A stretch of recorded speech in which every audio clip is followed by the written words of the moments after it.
Empecemos por acá.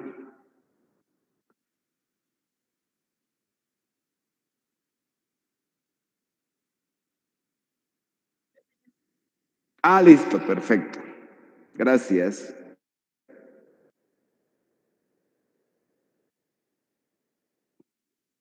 Bueno, ahí le estoy compartiendo pantalla.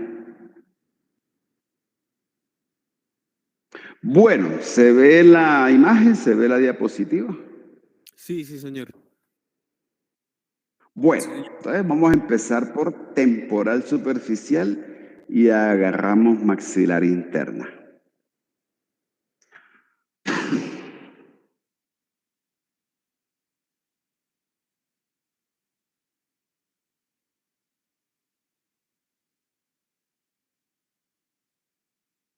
Bueno,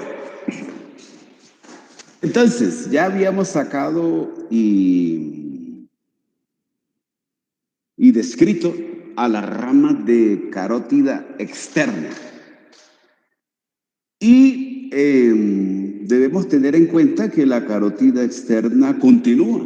Después de que da sus ramas anteriores y posteriores, ella sigue subiendo. En su ascenso se va a ubicar por debajo del cuello de la mandíbula, cara interna del cuello de la mandíbula. Y ahí da origen a dos ramas terminales. Esta que va profunda, casi como horizontal, atravesando la región, esta región se llama la fosa infratemporal. Si aquí tengo la región temporal, donde está el músculo temporalis, pues esta región que está aquí debe ser la región infratemporal, debajo de la temporal. Ahí encuentro a esta jovencita, a la arteria maxilar interna. Y también veo la otra rama que nace de carótida externa, como ramas terminales. Esta se va superficial entre el conducto auditivo externo, el pabellón auricular, y la articulación temporomandibular. Uno puede colocar el dedo ahí, delante del pabellón auricular, presiona y uno siente el pulso de esta arteria que se llama la arteria temporal superficial. Vamos a abordar temporal superficial y después tomamos esta que es la maxilar interna. Entonces, ¿qué hace esta jovencita? Temporal superficial. Bueno, como su nombre lo indica, va hacia la región temporal y está ubicada superficialmente. Vamos a ver qué ramos da. Fenéis, nuevamente, la figurita en blanco y negro. Es la única que describe todas las ramas y le queda faltando ahí unas cositas, pero ya la vamos a hablar. Me ubico. Apófisis mastoides, esta que se ve aquí. Este huequito es el conducto auditivo externo. Aquí está la articulación temporomandibular. Este es el cóndilo, el cuello mandibular. Y esto que está aquí es el arco cigomático. Listo, me voy ubicando en donde voy a tener presente a esta arteria. Recuerde, la ubico ahí por delante del conducto auditivo externo. Bueno, y esta que se mete por aquí profunda es la maxilar interna. Vamos a hablar de esta, de la temporal superficial. Lo primero que quiero con ella es que me dé ramos auriculares, este que está aquí. Auriculares anteriores, irrigación del pabellón auricular. Aquí da unos ramitos que se están yendo hacia la parte anterior, van con destino a una glándula que tenemos aquí.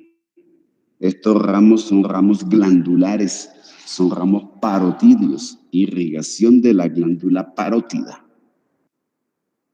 Glándula salival. Acá no está descrito, no está pintado, pero miren a la temporal superficial cerca de la ATM. Entonces pongamos un ramito, así no esté pintado, pintémoslo, aquí donde está la manito, un ramo articular. Irrigación de articulación temporomandibular. Tomando como referencia el arco cigomático, la temporal superficial me da dos ramitos. Uno que voy a buscar por encima y uno que busco por debajo del arco cigomático. El ramo que va por encima recorre o va, digámosle, siguiendo a ese arco cigomático y ese ramo se va hacia adelante, va buscando la región periorbitaria. Recuerda que ahí tenemos un musculito que vamos a ver. La arteria se llama la arteria cigomático-orbitaria y ella atraviesa la cara en la parte superior del arco cigomático y se dirige hacia la región periorbitaria, al musculito que está alrededor de la cavidad orbitaria, por fuera. Es el músculo orbicularis oculi. Ella va con destino allá. Esa es una de las funciones que ella tiene, irrigación del orbicularis oculi. Y esta que está acá, por debajo del arco cigomático, también atraviesa la cara y le voy a decir arteria facial transversa o arteria transversal de la cara. Ella en ese recorrer toda la región bucal, la región cigomática y llegar hasta la nariz, porque ella va con destino hasta la nariz. En su recorrido ella da ramos musculares. La arteria facial transversa, dentro de su funcionalidad, está contribuir en irrigación de músculos de la expresión facial. Aquí veremos que hay musculitos, ahí está el cigomaticus major, el cigomaticus minor, y como atraviesa la cara y llega hasta la nariz, pues en todo su recorrido que le vayamos a colocar, cuando revisemos los musculitos, ahí encontraremos el protagonismo de ella. Por lo pronto le ponemos músculos de la expresión facial. Después miramos cuáles específicamente. Esta facial transversa también, además de músculos de la expresión facial, contribuye a la irrigación de un músculo masticatorio, el músculo masseter. Entonces le colocamos ahí ramos masseterinos con destino a músculo masseter, como músculo masticatorio. Y listo, ya ella sigue subiendo, da este ramito, va con destino a la región temporal. Les cambio la figurita. Mire, aquí está la región temporal. Aunque uno no lo perciba, no lo sienta, porque realmente uno se toca esa región y uno prácticamente lo que está tocando es hueso. Pero ahí justamente tengo parte del hueso frontal, parte del hueso temporal. Aquí está la porción vertical del ala mayor del efenoides. Tengo hueso parietal. Y todos esos huesitos ahí, articulados, se forma una fosita. No es muy profunda, pero es como una leve concavidad. Esa fosita se llama la fosa temporal. Y ahí tengo ubicado a este musculito, músculo temporal. Entonces, esta rama de la temporal superficial va con destino a esa región temporal y va a contribuir a la irrigación de músculos temporales. También al huesito, pero es más para el músculo. Le voy a decir arteria temporal profunda media. Y lo último, ya reviso las ramas terminales de la temporal superficial. Un ramito frontal y un ramito parietal. Vamos a mirarlo desde Néter. Esta imagen de Néter está como iniciando las primeras páginas de Néter. Aquí me muestra la temporal superficial. Mire, este ramito que va aquí, mírelo. Este es el cigomático orbitario, este que está aquí. Y va con destino a la región periorbitaria. Este que está aquí debajito, mírelo. Da el ramo hacia el músculo masseter y atraviesa la cara y la veo que va hasta la región nasal. Esta es la arteria facial transversa. Y Néter, en esta figurita, solamente, o además, me muestra son las ramitas terminales, la frontal y la parietal. Pero mire la imagencita, mire aquí en la región epicraneal, aquí en la región superior del cráneo y lateral del cráneo, como la arteria temporal superficial con su rama frontal y parietal se anastomosan con otras arterias. La parietal se anastomosa con la occipital. La parietal se anastomosa con la frontal. Y a su vez la frontal se anastomosa, el ramo frontal de la temporal superficial se anastomosa con otras arterias que vamos a mirar ahorita, que están en la región de la frente. Eso hace que el drenaje venoso, lo que veo en azulito, y la irrigación, que es lo que veo en color rojo, las arterias, cómo tienen unos plexos, cómo forman anastomosis entre ellas.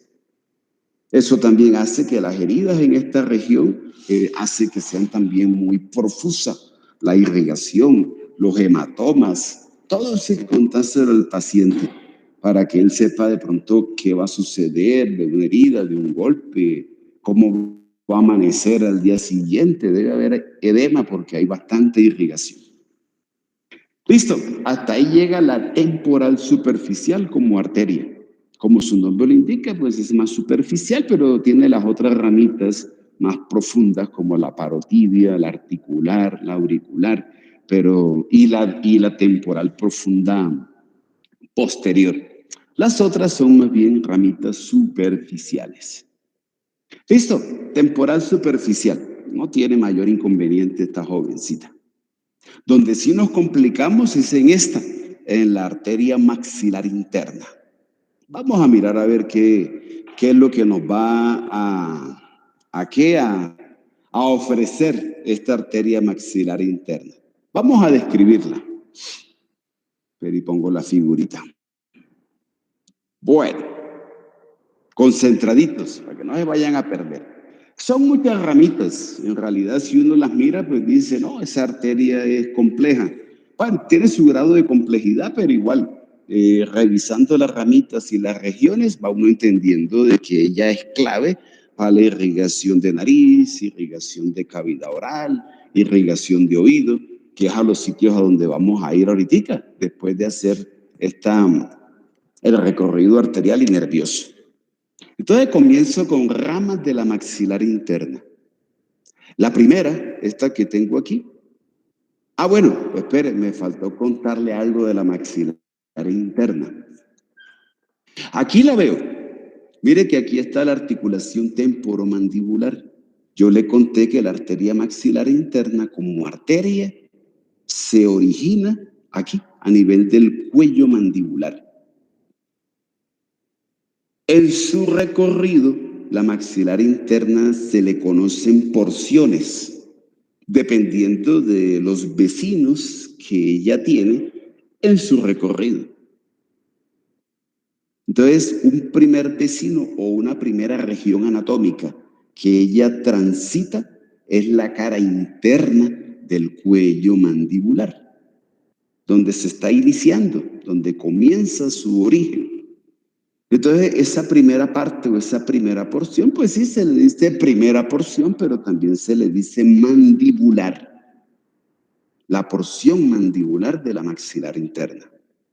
Sigue su recorrido y ahora se sitúa al lado de un musculito masticatorio, este que está aquí.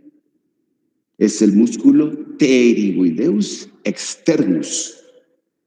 Entonces, la segunda porción de la maxilar interna se le conoce como la porción pterigoidea, por estar relacionada con el músculo pterigoideo externus. Ahí la maxilar interna se encuentra con un huequito. Este huequito que está aquí, esta fosa, se llama la fosa pterigomaxilar. Esta figurita de Moore aquí arriba, lo que me trata de mostrar es que la arteria se introduce, se mete, dobla, tiene que hacer un doblez, un ángulo para recorrer la fosa pterigomaxilar. Ese primer doblez es un ángulo, es una curva que ella hace y es de 90 grados. Se sitúa aquí y simplemente para meterse pues tiene que girar.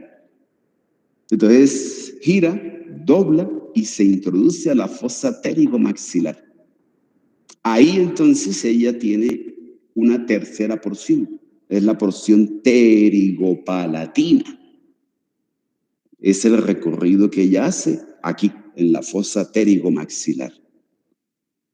Mire el fondo de la fosa pterigomaxilar, usted encuentra un huequito, se llama el foramen efenopalatino. La arteria se mete por el foramen efenopalatino.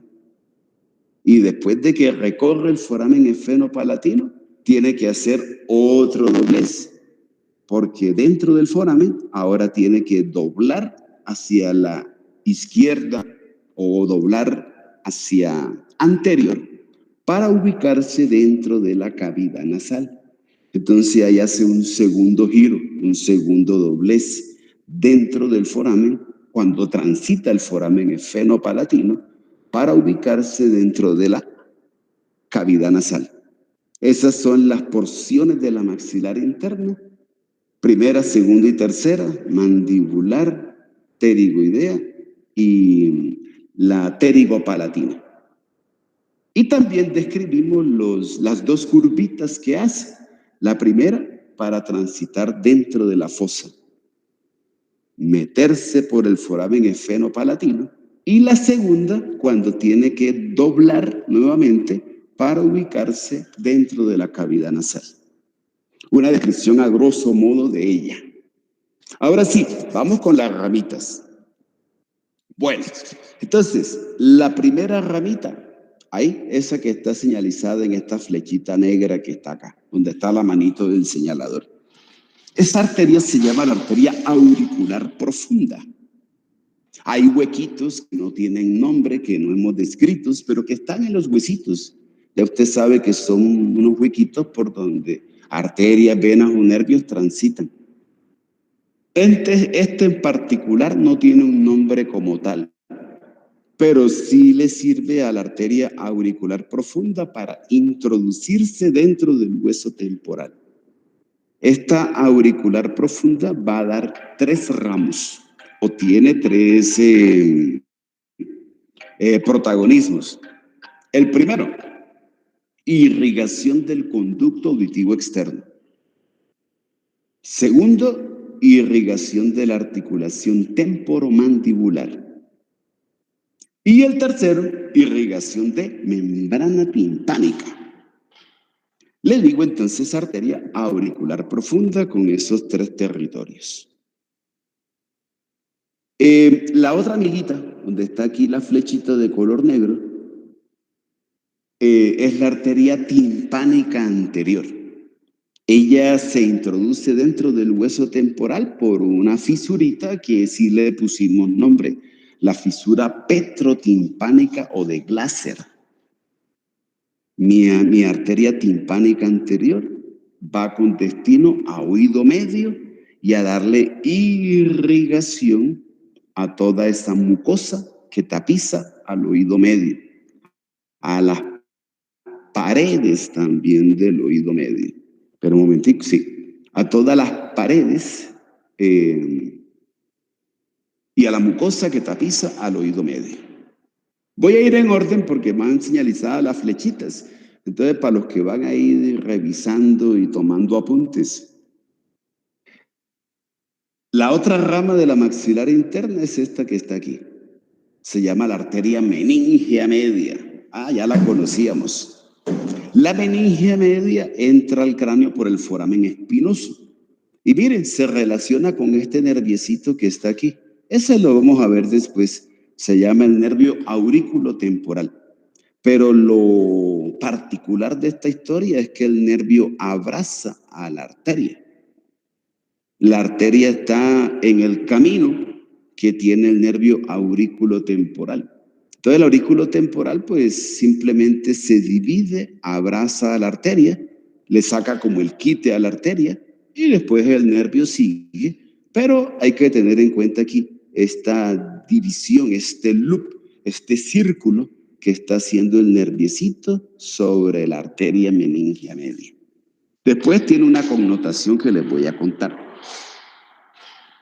¿Listo? entra al cráneo y usted ya sabe lo que hace dentro del cráneo la meningia media. Se va hacia lateral, entonces se ubica contra la cara interna del hueso frontal, del hueso parietal, del temporal, del efenoides, parte de esa historia, y forma la hoja de higuera. Ese surquito que sabemos que las ramas de la meningia media transitan por el huesito y dejan ese surquito, irriga y alimenta a esos huesitos. Y da un ramo que va hacia medial o hacia adentro. Bueno, ese es un ramo meningeo. Dentro de la cavidad craneal, recuerden que lo primero que uno encuentra es meninges. Entonces, eso hace la meningia media cuando entra a la cavidad craneal. Un ramo que va hacia afuera y un ramo que va hacia adentro.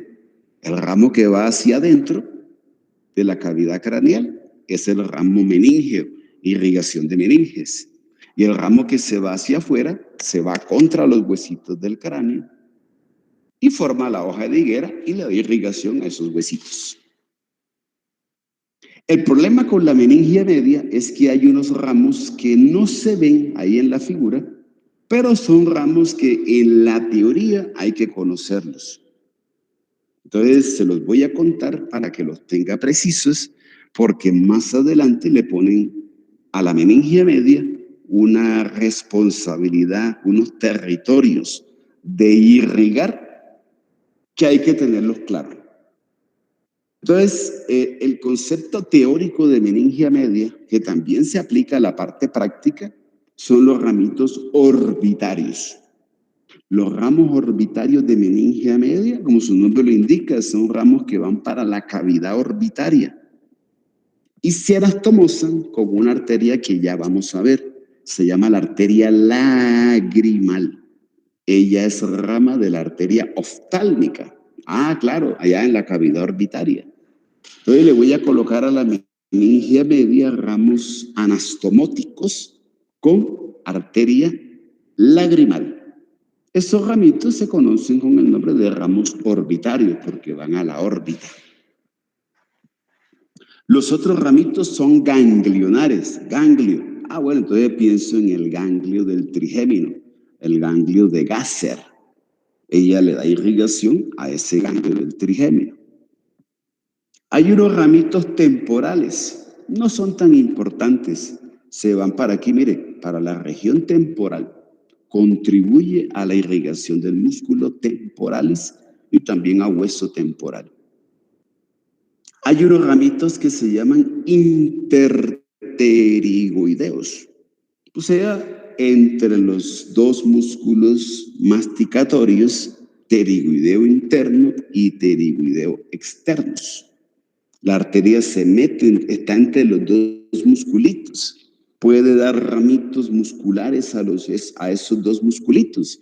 Igual, no son los más importantes, pero contribuye a la irrigación del pterigoideo externo e internos. Otras veces simplemente transitan en medio de ellos dos. Por eso se llama interpterigoideo, entre los dos pterigoideos. Y el otro ramito se llama el ramo petroso. El ramo petroso de la meningia media es un ramo arterial que se une con la arteria estilomastoidea. La estilomastoidea, recuerde que era rama del auricular posterior.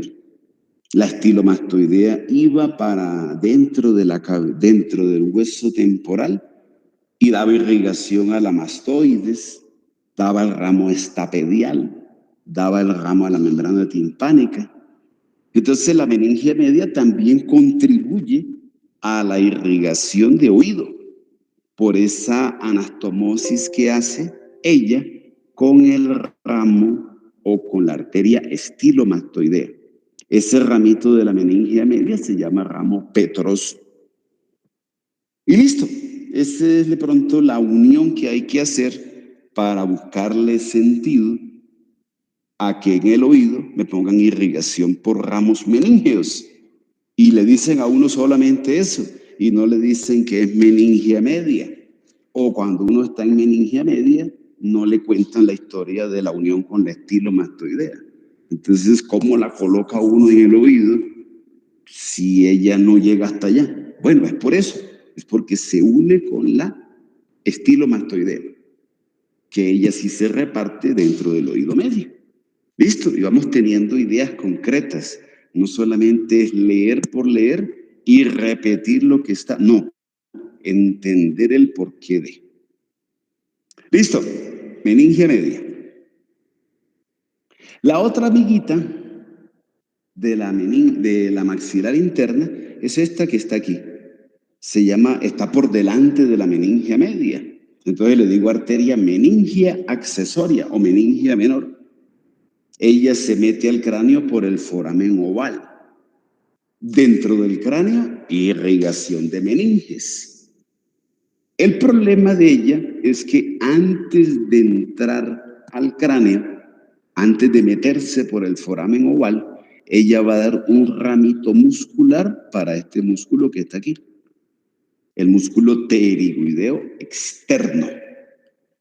Y también contribuye a la irrigación de algo que en los libros le dicen velo del paladar. El velo del paladar es el mismo paladar blando. La meningia menor tiene entonces 3 territorios. 1, las meninges. 2, el músculo pterigoideo externos. Y 3, una contribución en la irrigación del paladar blando. Listo, sale esta amiguita.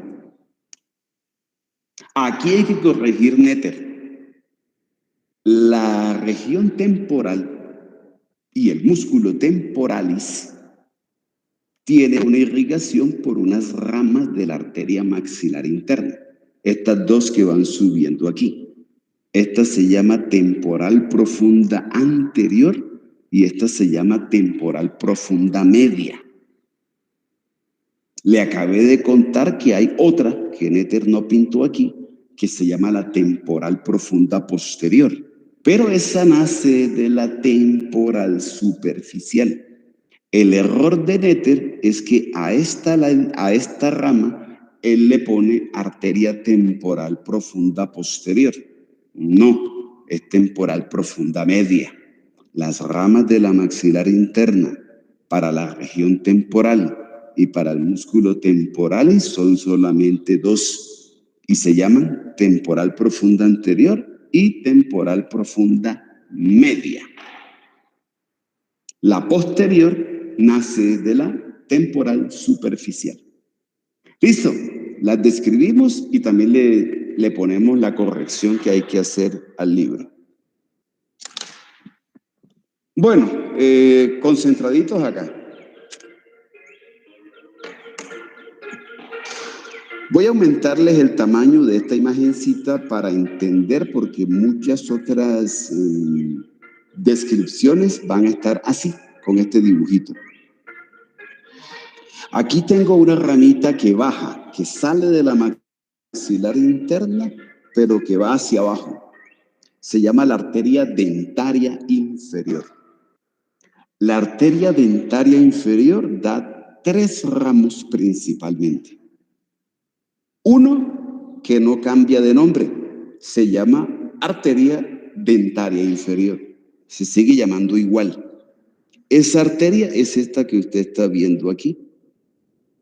Néter lo que le trata de mostrar y quiere que usted comprenda es que la dentaria inferior va dentro del hueso. Dentro del hueso se tiene que encargar de la irrigación del hueso, del maxilar inferior, en su rama, en su cuerpo. También de la mucosa que está bien pegadita al hueso, la mucosa de nuestra mandíbula y del maxilar superior. Esa encía usted la ve bien pegada al hueso. Entonces también ella contribuye a la irrigación de la mucosa que tapiza el hueso. Profe. Y por lo que veo, señor. Esa exactamente acá en Néter aparece como arteria y nervio alveolares inferiores. Sí, se llaman dentario inferior o también le puede decir alveolar inferior. Los dos términos están bien, no hay problema. Listo, gracias. Listo. Entonces esta jovencita va dentro del hueso, irriga el hueso, a la mucosa que tapiza el hueso, a todos los constituyentes del hueso, que el periósteo, que el endostio, eso que usted va a ver en histo, ya lo vio en histología. Pero también se va a encargar de la irrigación de los dientes. Mire que aquí le están mostrando cómo la arteria tiene que dar ramitos para cada uno de los dientes. Entonces son ramos dentarios.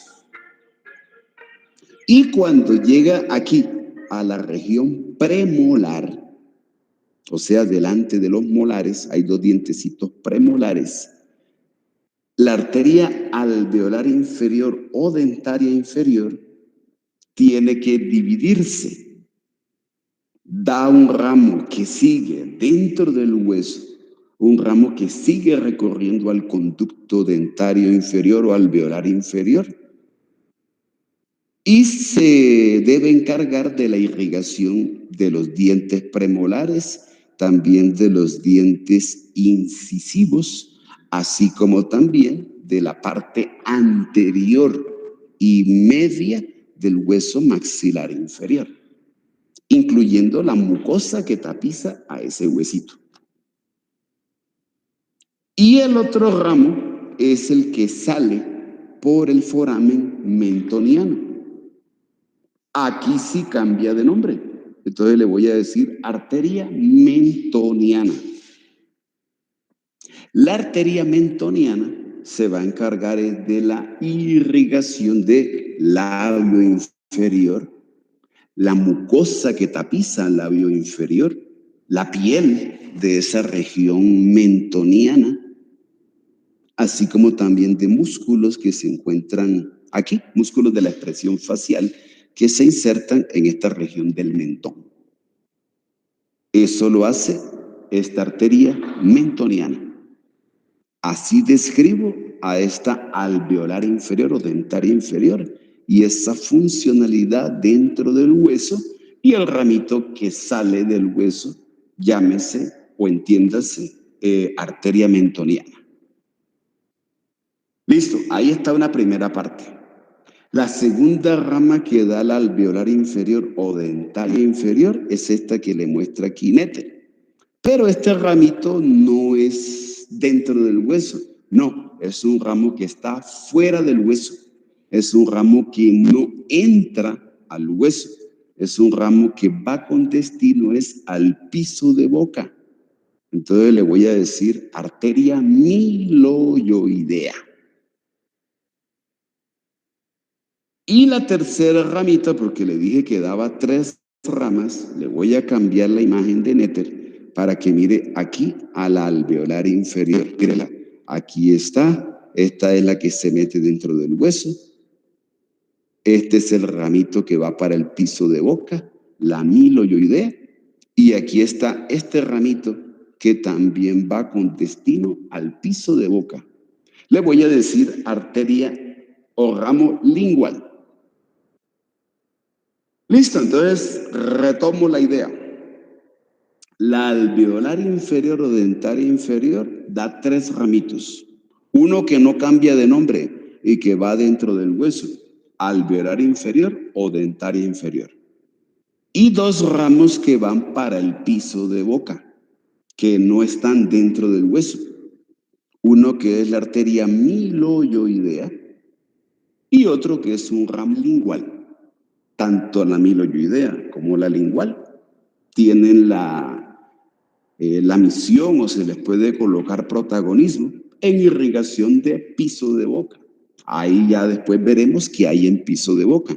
Recuerde que es la misma región suprayoidea. Piso de boca, techo de cuello.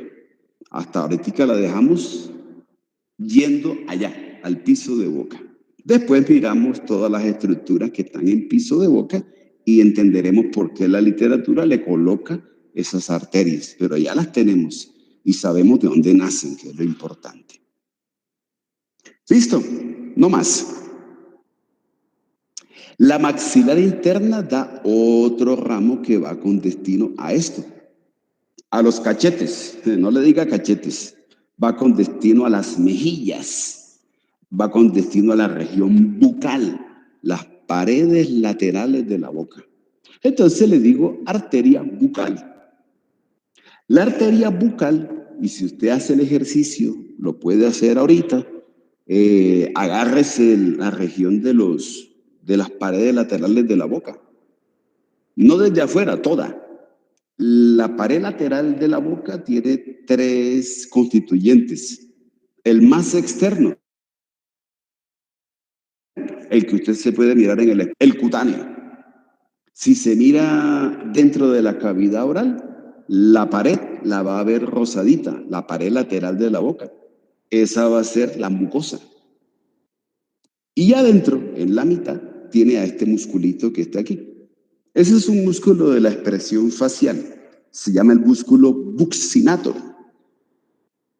Entonces, la pared lateral de la boca tiene 3 capitas.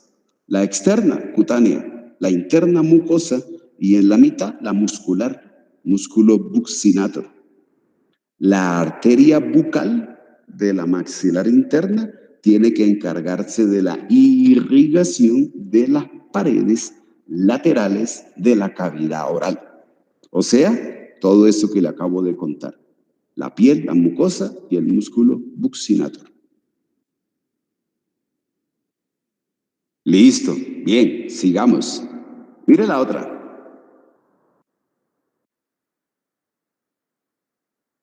Espere que se me corrió. Ya. La otra ramita de la maxilar interna se llama arteria alveolar posterior. Y aquí quiero que hagamos un ejercicio. El maxilar superior y también el maxilar inferior se puede dividir en 3 regiones. Ya lo hice, pero otra vez lo voy a hacer. La región anterior es la región incisiva. La parte media es la región premolar. Y la parte posterior es la región molar, porque están las muelitas. Entonces, la alveolar posterior se introduce dentro del hueso por esos forámenes que vimos aquí en la tuberosidad del maxilar superior. Son los forámenes alveolares posteriores o dentarios posteriores.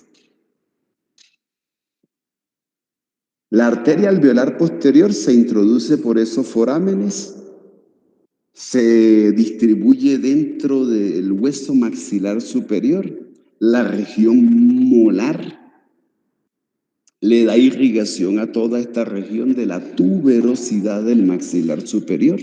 Eso incluye la mucosa que tapiza el hueso. Da ramos a cada uno de los dientes. Y recuerde que aquí dentro del maxilar superior está el seno maxilar. Entonces el alveolar posterior también contribuye a irrigación de seno maxilar. Las paredes y la mucosa que tapiza ese huequito llamado seno maxilar. Listo, esa es ella. Mire esta, no me vaya a perder. Ay, pero le disminuyó de tamaño. Bueno, aquí está bien. Ahora tengo una rama de la maxilar interna que está entre la tuberosidad del maxilar superior y la apófisis pterigoides. Ahí hay un conductico. Se llama el conducto palatino posterior. La maxilar interna da una rama que se llama la arteria palatina superior descendente. Esa arteria se mete dentro de ese conducto palatino posterior y busca distribuirse hacia el paladar duro y hacia el paladar blando. Dentro del conducto palatino posterior, la arteria palatina superior o descendente da 2 ramitas. Una que tiene que ir a paladar duro y una que tiene que ir a paladar blando. Recuerde que aquí hay unos huequitos. Hay en el paladar duro, en la porción horizontal del hueso palatino, hay un foramen palatino mayor y unos forámenes palatino menores. Bueno, por ahí se mete la arteria. Entonces, por eso la palatina superior o descendente se dice que da dos ramitos. Uno que se mete por el foramen palatino mayor. Entonces la arteria se llama arteria palatina mayor. Y otros ramitos que transitan por los forámenes palatinos menores y entonces se comienzan a llamar arteria palatina menor. Miremosla desde otra vista. Mira, aquí dentro de la cavidad oral. Esta que está aquí es la arteria palatina mayor. Y esta que está acá es la arteria palatina menor.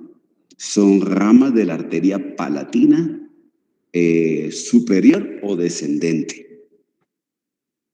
¿Qué hace la arteria palatina mayor? Se distribuye por toda la apófisis palatina del maxilar superior. Ahí le da irrigación al hueso, a la mucosa que tapiza el hueso, y mire lo que está debajo de la mucosa, glándulas salivales accesorias. Entonces también se encarga de la irrigación de glándulas salivales accesorias. Arteria palatina mayor, paladar duro, hueso, mucosa y glándulas salivales accesorias. Y la otra, esta que usted ve acá, que se está yendo hacia atrás, es la arteria palatina menor. La arteria palatina menor va con destino a paladar blando. Entonces me la coloca para todo lo que es la irrigación de paladar blando. Eso es muscular. Ahí lo que tengo son músculos. El paladar blando es puro músculos. Después los miramos a ver cuáles son. Pero ya tengo la irrigación de paladar blando. Y también de paladar duro. ¿Listo? No hay problema. Mire ya cómo tenemos casi todo. La otra ramita es esta. La maxilar interna da esta rama que está aquí. Se llama la arteria infraorbitaria. La infraorbitaria va hacia adentro de la cavidad orbitaria. Para entrar a la cavidad orbitaria lo hace por la... se me fue el nombre. La fisura orbitaria inferior. A través de la fisura orbitaria inferior, que es lo que quiere esquematizar aquí Néter, es la vía por donde la maxilar interna y su ramo infraorbitario específicamente va dentro de la cavidad orbitaria. Aquí Néter no lo pintó, pero apenas entra la arteria infraorbitaria a la cavidad orbitaria, da un ramito que se va hacia lateral y hacia arriba, buscando a la glándula lagrimal. Entonces es un ramito glandular que da la infraorbitaria para colaborar en la irrigación de la glándula lagrimal. Después de eso, mire, aquí si se acuerda, en el piso de la órbita, de la cavidad orbitaria, había un surco infraorbitario. Después sigue un conducto infraorbitario que está dentro del hueso. Y eso termina en el foramen infraorbitario. Entonces la infraorbitaria como arteria tiene unos ramos externos y o extraóseos y unos ramos internos o intraóseos. Uno de los ramitos extraóseos fue el que le conté ahorita, el ramo que va para la glándula lagrimal. La arteria entonces hace el recorrido dentro del hueso por el conducto infraorbitario. Ahí, dentro del conducto y dentro del hueso, ella da unos ramitos que van con destino a la región premolar. Entonces, irrigación de hueso maxilar superior, ahí en la región premolar, con los dientes premolares, con la mucosa que tapiza a esa región premolar, al seno maxilar, a las paredes y a la mucosa que tapiza el seno maxilar. Y también da estos ramitos dentro del hueso, pero son ramos que van con destino a la región incisiva. O sea, para el hueso de la parte anterior del maxilar superior, para la mucosa que tapiza esa región incisiva y también para los dientes incisivos o esos dientes que están ubicados en la región anterior del maxilar superior. Y listo. Después de que ella hace ese recorrido dentro del hueso y dentro del conducto infraorbitario, pues la arteria sale. ¿Por dónde? Por el foramen infraorbitario. Se vuelve externa. Al volverse externa no cambia de nombre, sigue siendo arteria infraorbitaria. Recuerde que la unimos, se unió a la arteria facial que estaba pasando ahí enfrente del foramen infraorbitario. Y la infraorbitaria como arteria cuando sale se encarga de la irrigación de todo lo que es la piel, el tejido celular subcutáneo, la musculatura de la expresión facial que se encuentra aquí en la región infraorbitaria. Si usted se mira por fuera esa región infraorbitaria, pues se dará cuenta de que la región infraorbitaria se conecta o se relaciona hacia medial con la nariz, hacia arriba con el párpado inferior y hacia abajo con el labio. O sea, es una región anatómica como muy común a esas estructuras. Por eso a la infraorbitaria le ponen también territorios que ayudan a irrigar párpado inferior, nariz externamente, sobre todo lo que es el ala de la nariz, y también territorios que contribuyen, o ramas que contribuyen a irrigar labio superior. No se queda solamente ahí, en región infraorbitaria, sino que también colabora pues con esos vecinos que tiene la región infraorbitaria. Hacia arriba párpado inferior, hacia abajo labio superior y hacia medial ala de la nariz. Eso es arteria infraorbitaria. Un poquito como compleja, pero bueno, sale, no tiene problema. Mire aquí nuevamente, maxilar interna. Ahora me dice que da, uy, usted ve estos dos punticos que están aquí, ¿cierto?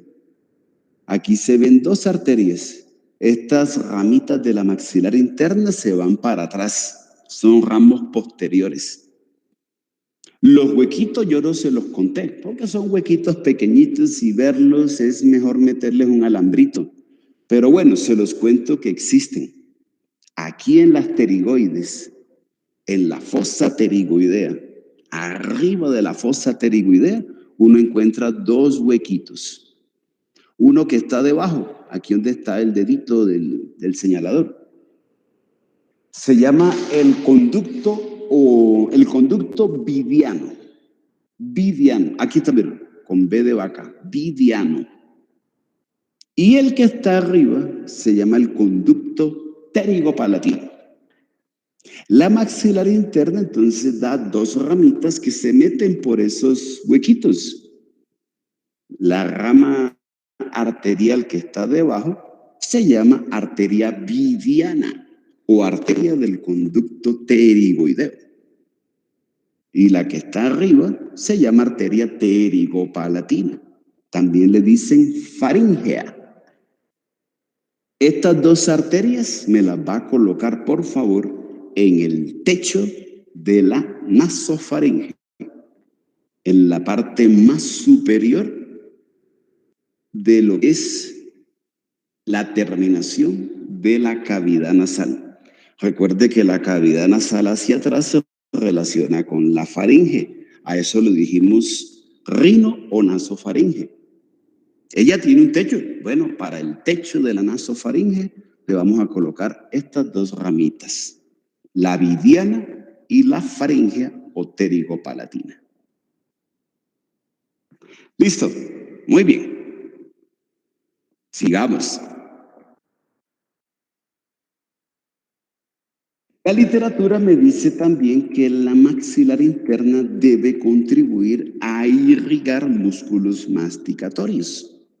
Aquí tengo pterigoideo externo, y este que viene por aquí, que es el pterigoideo interno. Entonces, hay dos ramas de la maxilar interna. La arteria del músculo pterigoideo externo y la arteria del músculo pterigoideo interno. Dos ramitas musculares para estos dos musculitos masticatorios.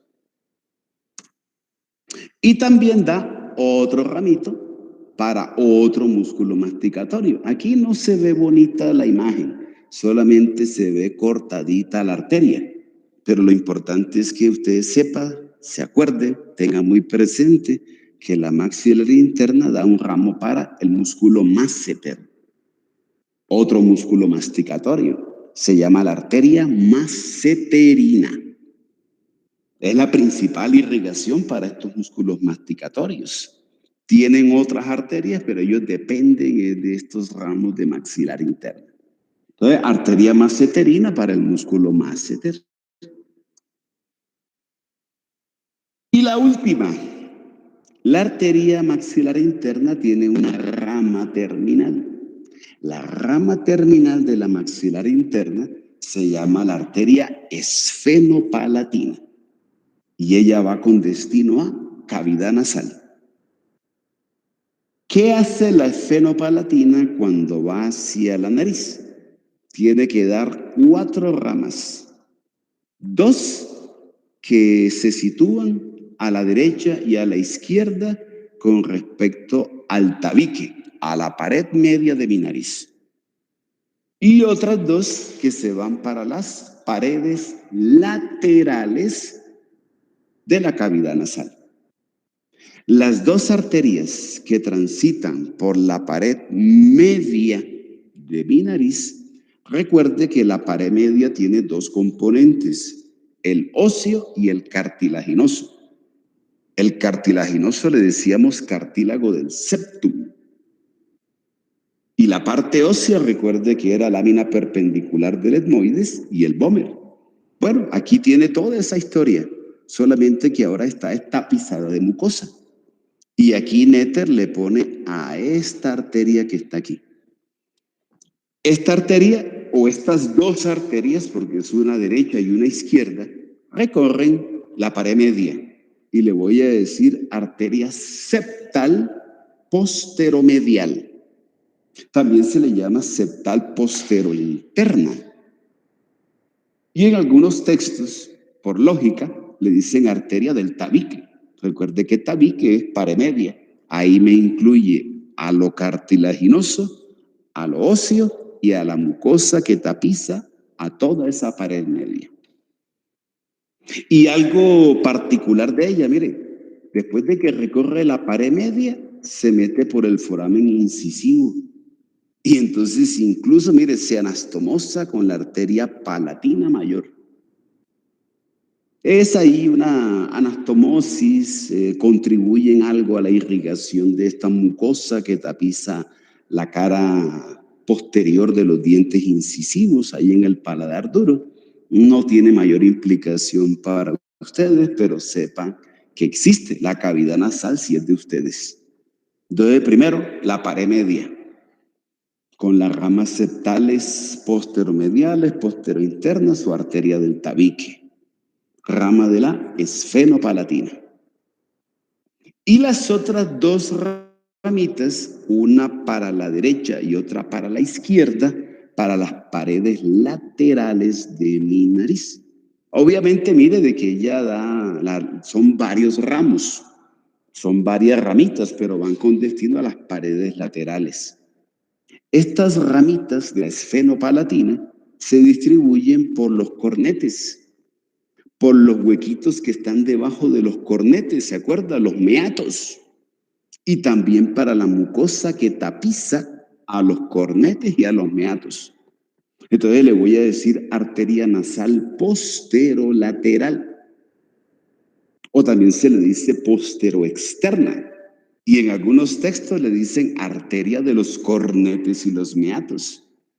Entonces la voy a colocar a esta esfenopalatina como rama terminal de la maxilar interna, la irrigación de las paredes laterales de la nariz a través de estas arterias nasales posterolaterales, posteroexternas o arteria de los cornetes y de los meatos. Parte de la irrigación nasal de la cavidad nasal porque todavía falta. Quiero que tenga algo en cuenta. Mire, este es el techo de la nariz. Todo esto sería hueso etmoides. Pero si usted revisa los vecinos, el hueso etmoides y el techo de la nariz, mire, tiene también al seno maxilar, al seno frontal. Tiene también al seno efenoidal. Mejor dicho, en conclusión, recuerde algo. La misma mucosa que tapiza a la cavidad nasal es la misma mucosa que tapiza a todos los senos paranasales.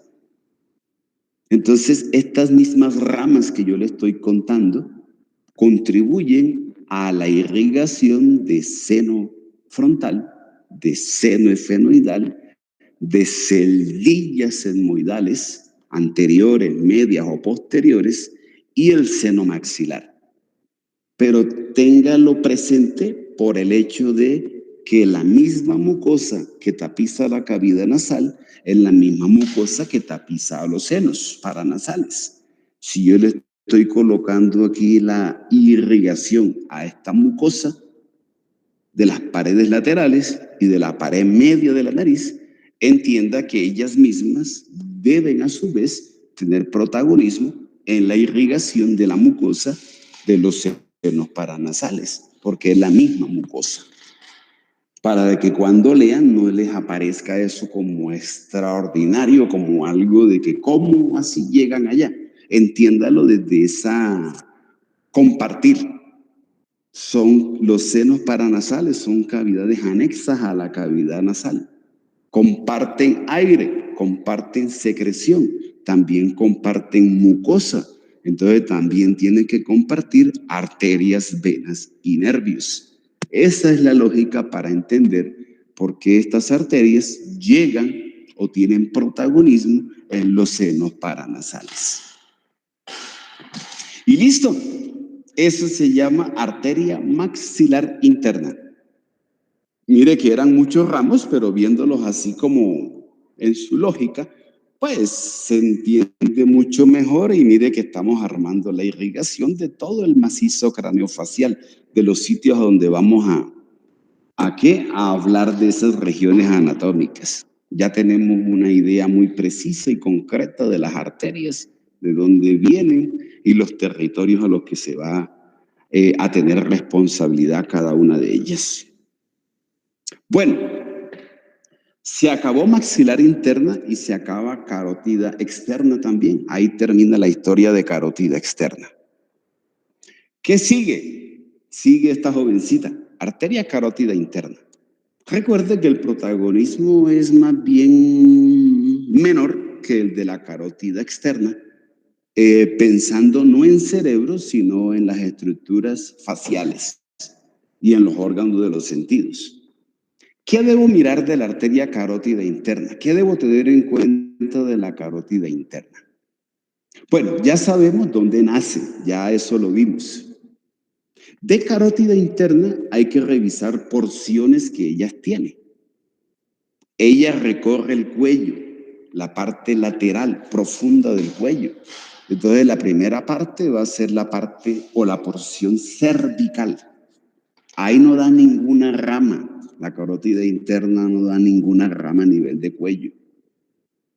Lo que me muestra aquí Netter es simple y llanamente el conducto carotidio.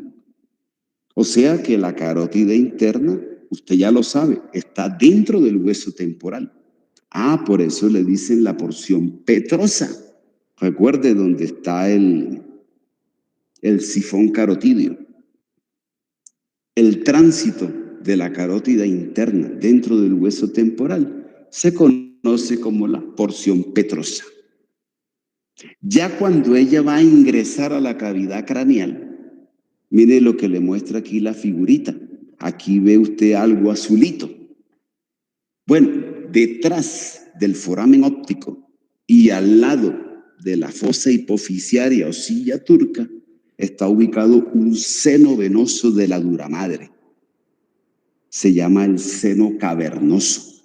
Es esto que está aquí en color azul. Y la carótida interna se relaciona íntimamente con ese seno cavernoso. Por eso a esa tercera porción de la carótida interna se le llama la porción cavernosa, por la relación que tiene con un seno venoso de la dura madre que se llama seno cavernoso, detrás del foramen óptico, al lado de la silla turca. Ese lo vamos a ver. Y lo último de la carótida interna es cuando está dentro del cráneo. Bueno, entonces se le conoce la porción cerebral. Recuerde que ella, junto con la vertebral, tienen que encargarse de la irrigación del encéfalo. Listo, una descripción de la carótida interna. Pero a mí y a ustedes nos interesa, porque la otra lo van a ver en neuro, a mí me interesa de esta carótida interna la ramita que va para el oído. La miramos después, ya se las conté, la carótida timpánica. Y la que va para el globo ocular, esa sí es de nosotros, la arteria oftálmica. Entonces vamos a ver arteria oftálmica como rama de la carótida interna. Voy a pasarle las figuritas y buscamos cuál nos va a servir. Nuevamente, FENEIS. ¿Cómo vamos a revisar la arteria? Mire, esto que está aquí es la carótida interna y aquí está la arteria oftálmica. Ella entra a la cavidad craneal en compañía del nervio óptico, por el foramen óptico. ¿Se acuerdan? Y la mejor manera para uno ver la arteria oftálmica es lo que hizo, tanto en el cadáver como aquí en la foto, es lo que hizo FENEIS. Lo que hizo fue quitar el techo de la cavidad orbitaria. Así hacemos en los cadáveres. Cortamos la calota, quitamos encéfalo, todo, cerebelo, con tallo cerebral, con los hemisferios cerebrales, y buscamos el techo de la cavidad orbitaria y lo quitamos. Y ahí uno hace la disección de arteria oftálmica. Bueno, lo mismo hizo FENEIS, quitó el techo de la cavidad orbitaria para ver a toda esta amiguita que está aquí, que se llama arteria oftálmica, rama de carótida interna. Vamos entonces a revisar ramos de la arteria oftálmica.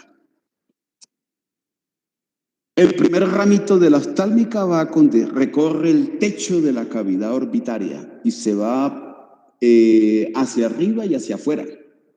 Va con destino a esta pelotica que está aquí. Esto es la glándula lagrimal. Entonces, la primera ramita de la oftálmica que quiero revisar es la arteria lagrimal. Irrigación de la glándula lagrimal. Pero la arteria lagrimal también tiene algo por revisar. Mire, esto que le muestra aquí la figurita. Esto simplemente es lo que le conté. Esta es la arteria... no fue el nombre. Últimamente estoy teniendo mala memoria. No, esta es la arteria meningia media. Esta es la meningia media o esfenoespinosa. Y este es el ramo orbitario que yo le conté. Y aquí estoy viendo cómo se anastomosa con la arteria lagrimal. La meningia media a través del ramo orbitario hace anastomosis con la arteria lagrimal. Listo, retomo eso que le había contado.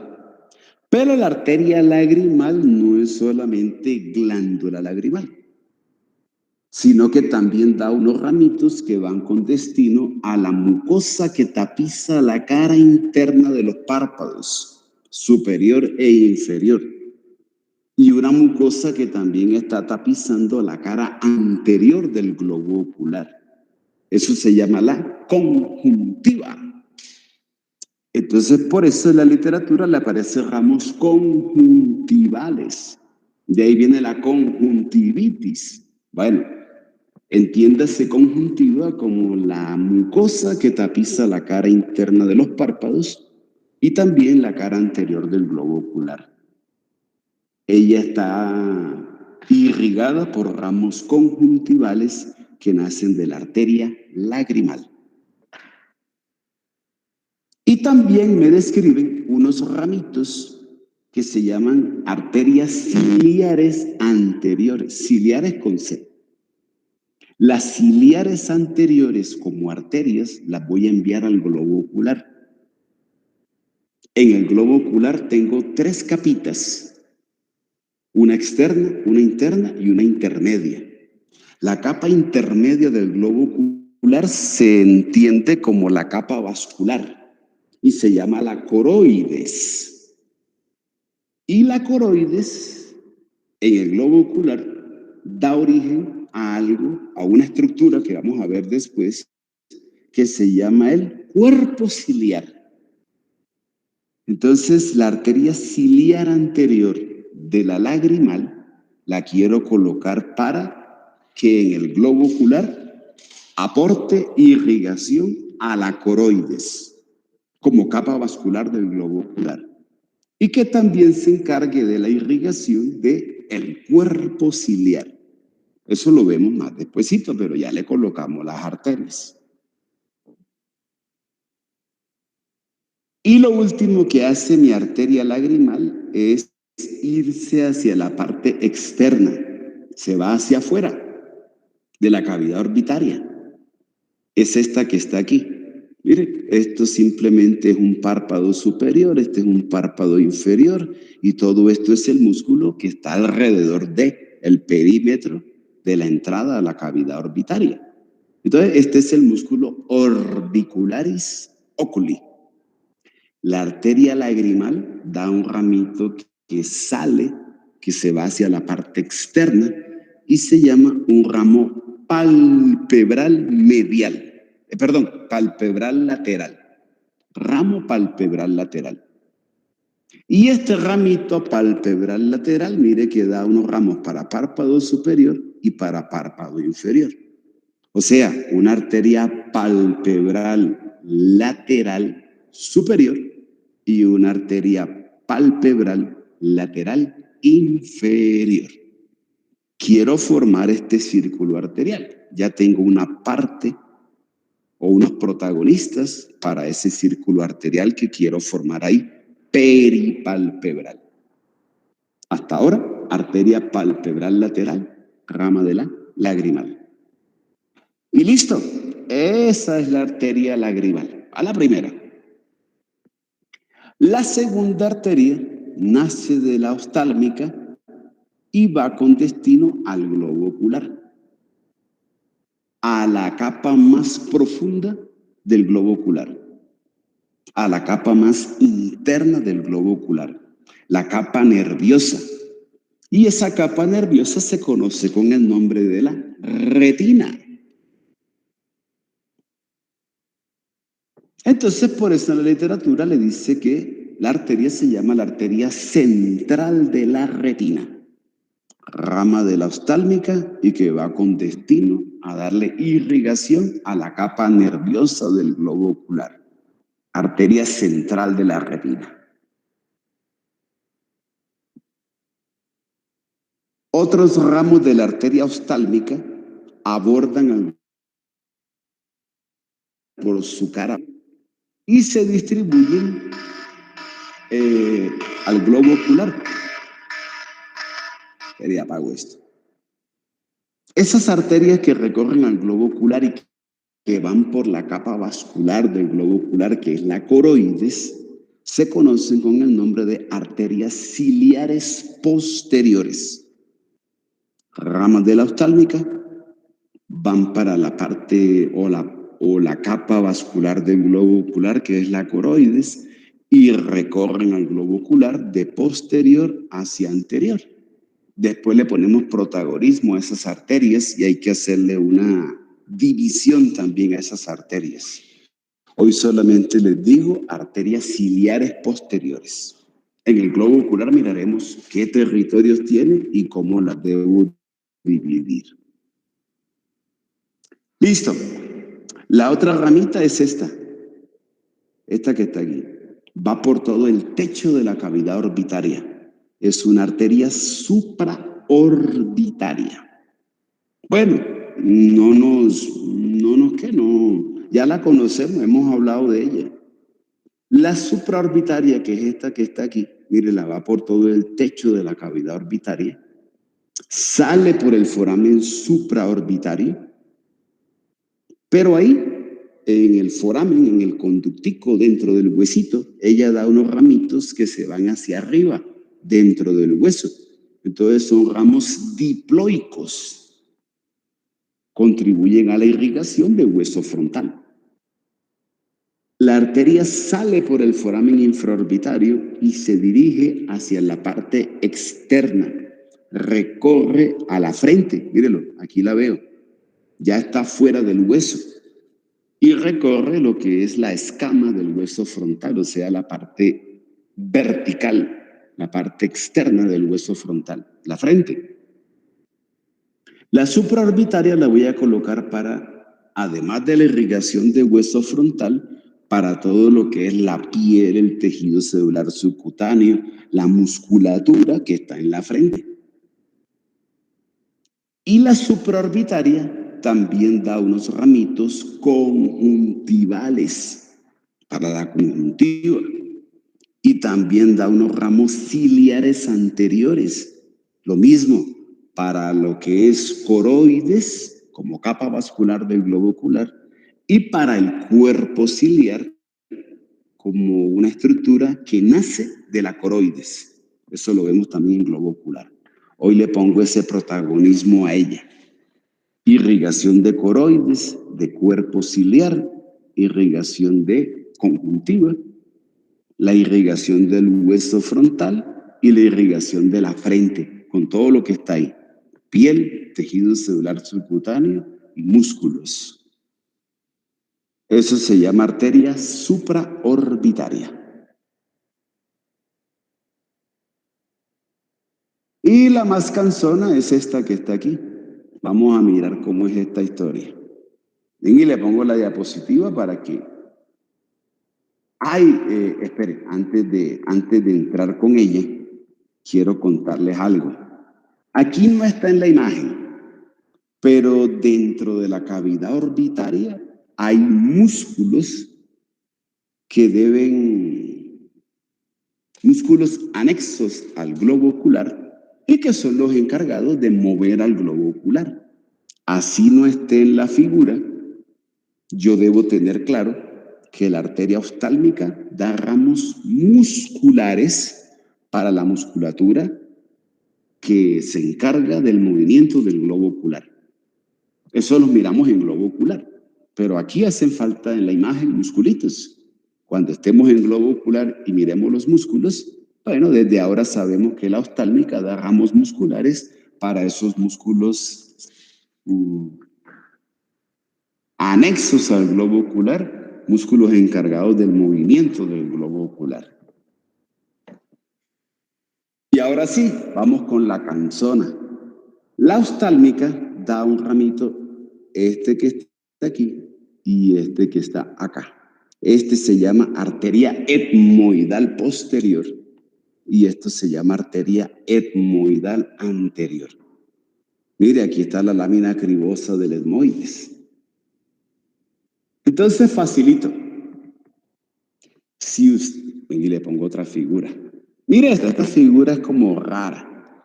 Esta figura Netter simplemente lo que hizo fue, esto es la pared media de mi nariz y esta es la pared lateral. Netter en esta figura quiere que usted vea las dos paredes. Entonces, esta pared media lo que hizo él fue levantarla y ponerla arriba. Pero esto es la pared media de mi nariz. Y esto es la pared lateral. Lo que él quiere es que usted comprenda que la irrigación de la nariz, de la cavidad nasal, hay que mirarla desde esos dos conceptos. pared lateral y pared media. Y aquí arriba usted está viendo esta arteria que está aquí, que es la etmoidal anterior, y estas que están acá atrásito, que son las etmoidales posteriores. Las dos etmoidales anteriores y posteriores quiero que se las coloque para el techo de la nariz. Recuerde que el etmoides es techo de la cavidad nasal. Entonces, las etmoidales anteriores y posteriores se encargan de la irrigación de la mucosa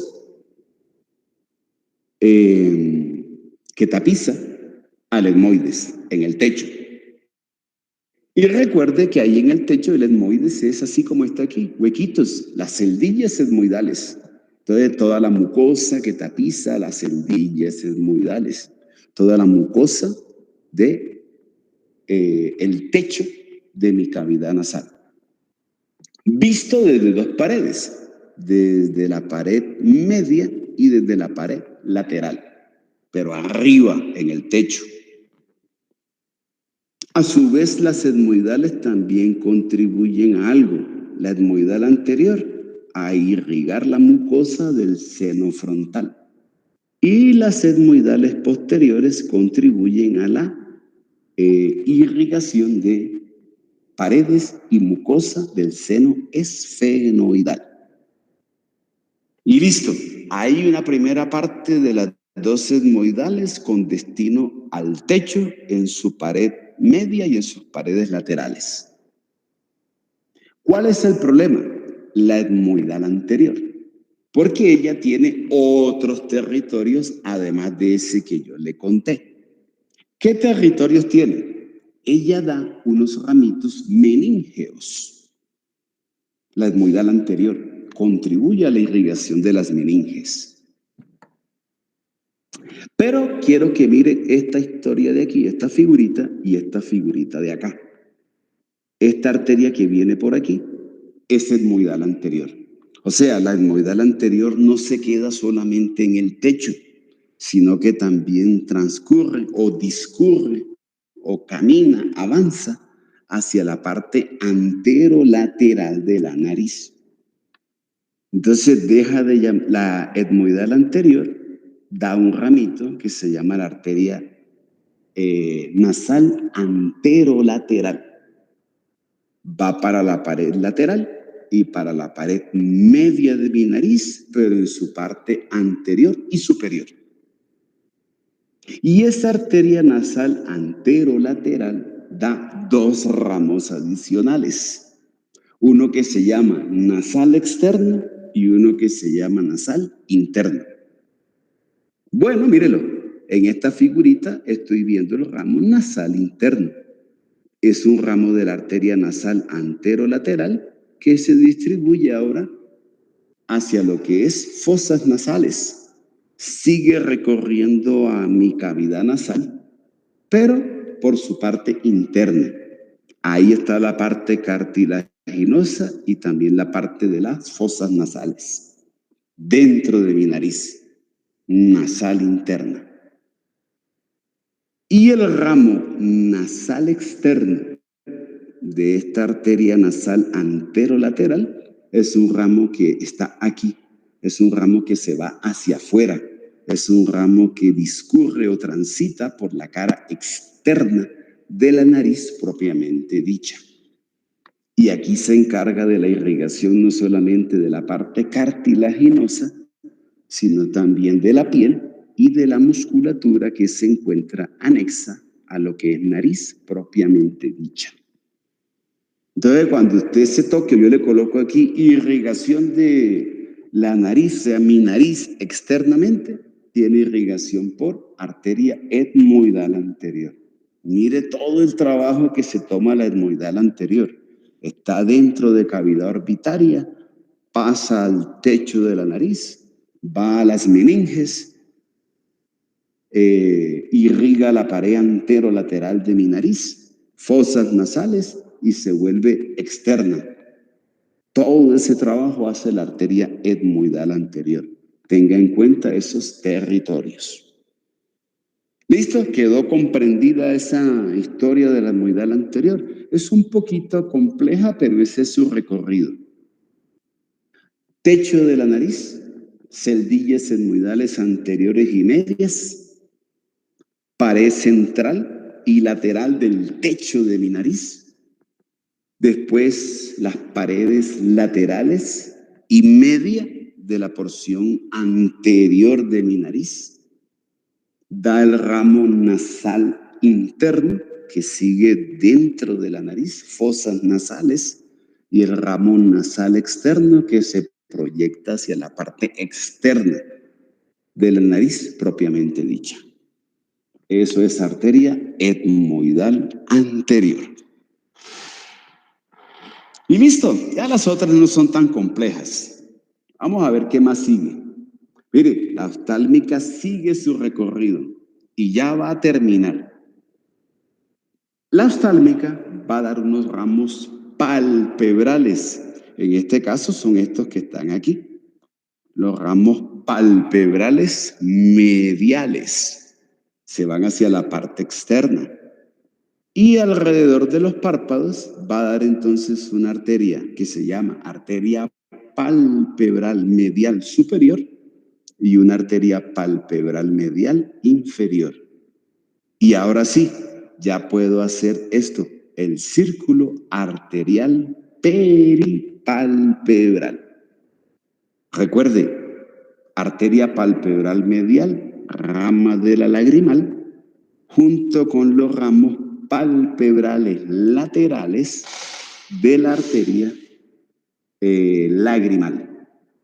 Esta es rama de la oftálmica, esta es rama de la lagrimal, pero lagrimal que también es rama de la oftálmica. Formo el círculo arterial peripalpebral. Lo mismo, las heridas en los párpados, los golpes, son los moretones. Usted ve la gente después de la pelea, le amanece ahí un hematoma alrededor del párpado. Entonces son regiones muy irrigadas. Los golpes, traumas, procedimientos, hematomas hay en esa región. Edema. Listo. Irrigación de párpados a través de palpebral medial y palpebral lateral. Y después de eso ya mi arteria oftálmica va a dar sus ramas terminales, que son dos. Las ramas terminales de la oftálmica es una que se llama la arteria supratroclear, esta que está aquí. Y dos, esta que está aquí, que es la arteria dorsal de la nariz. La supratroclear también se le llama frontal media. Y a la dorsal de la nariz también se le llama nasal externa. Miremos entonces cómo es la historia. La arteria supratroclear, como rama terminal de la oftálmica, mire que se va para arriba. Entonces la coloco junto con la supraorbitaria para lo que es la irrigación de la piel, tejido celular subcutáneo y la musculatura de la región frontal. Pero la supratroclear también se une, se anastomosa con la arteria dorsal de la nariz. Por eso también le colocamos un territorio en lo que respecta a la base o raíz de la nariz. Es básicamente la mucosa, la piel, el tejido celular subcutáneo y la musculatura aquí, anexa a esto, a los huesitos nasales, a toda esta región superior y anterior de la parte ósea externa de lo que constituye la nariz propiamente dicha, o esta parte externa nasal. Esto es la base o raíz de la nariz. Ahí le coloco entonces protagonismo también a la arteria supratroclear. Y el otro ramito es este, la arteria dorsal de la nariz. Recuerde que la unimos con la arteria angular, rama de la facial o continuidad de la arteria facial. Y la dorsal de la nariz se encarga básicamente de lo que es la irrigación de base o raíz de la nariz. toda esa piel, tejido celular subcutáneo y músculos de esta región interciliar, de esta región a nivel de los huesitos nasales. Y listo. Eso se llama arteria oftálmica. ¿Dudas o preguntas con respecto a la arteria oftálmica y a la maxilar interna, obviamente, y a la temporal superficial, que fue las tres que miramos y revisamos? Dígame que quedó claro, que pudimos hacer un ejercicio conciso, claro, de ubicación y de ramas y territorios de esta arteria oftálmica.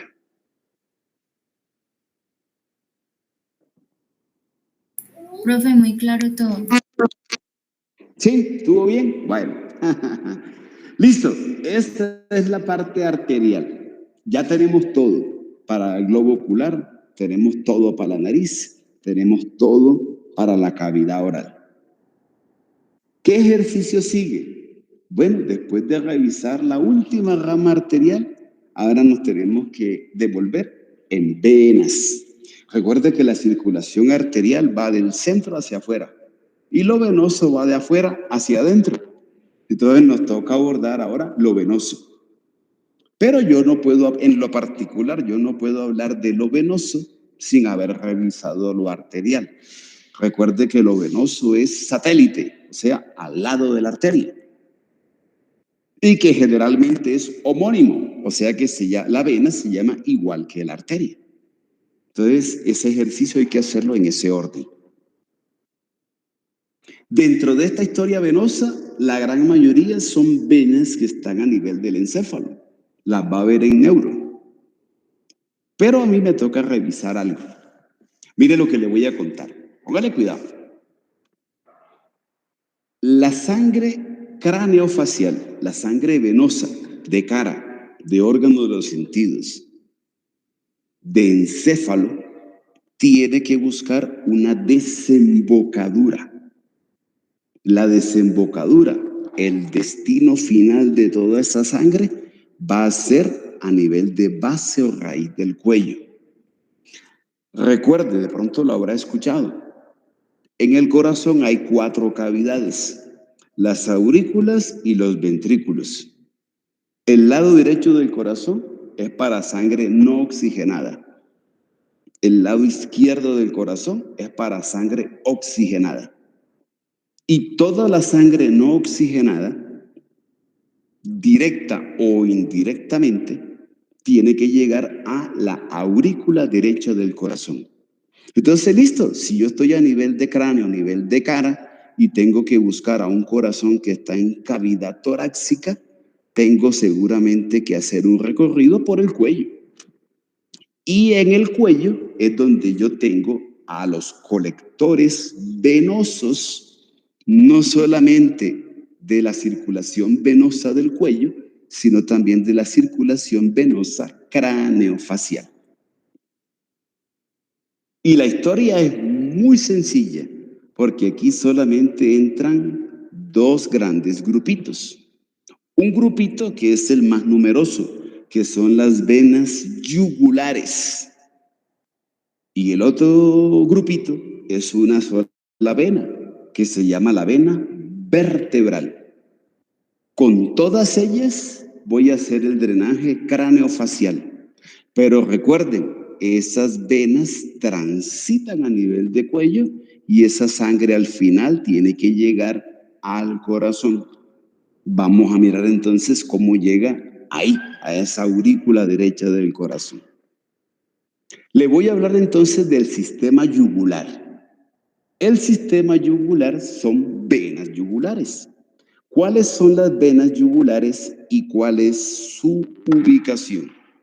Mire, tengo la cabeza ligeramente en extensión, la llevo hacia atrás en esta figura de Netter y me está mostrando a este par de venitas superficiales, subcutáneas, debajo de la piel, que son las venas yugulares anteriores.